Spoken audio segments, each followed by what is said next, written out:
మంచు విష్ణు కుటుంబంలో మోహన్ బాబుకి దగ్గర, అదే సందర్భంలో మనోజ్ను దూరం చేయడంలోనూ సక్సెస్ అయ్యారు.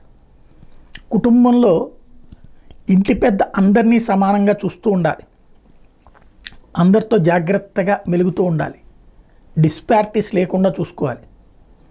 మొదటి భార్య రెండో భార్య ఉన్నప్పుడు మరింత జాగ్రత్తగా ఉండాలి.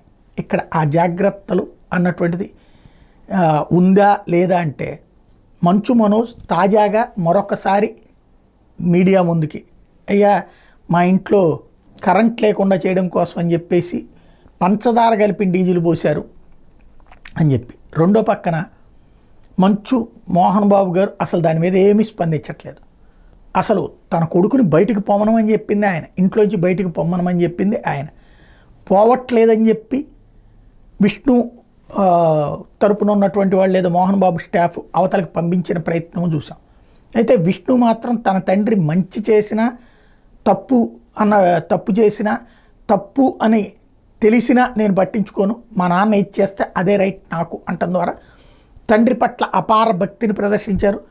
తండ్రికి తగిన కొడుకు లేదా ఆ తండ్రి కోరుకునే ఆ లక్షణాలు ఉన్న కొడుకు అన్నటువంటిది నిరూపించుకున్నాడు. చివరికి చాలా స్ట్రాటజిక్గా వెళ్ళాడు విష్ణు. ఎలాగా మోహన్ బాబుకి నెగిటివ్ అయింది ఏంటి, మనోజ్ని బయటికి పంపించడానికి ప్రయత్నించే టైంలో మనోజ్ మీడియాని తీసుకుని వెళ్ళాడు, ఆ సందర్భంగా మీడియానే కొట్టాడు మోహన్ బాబు.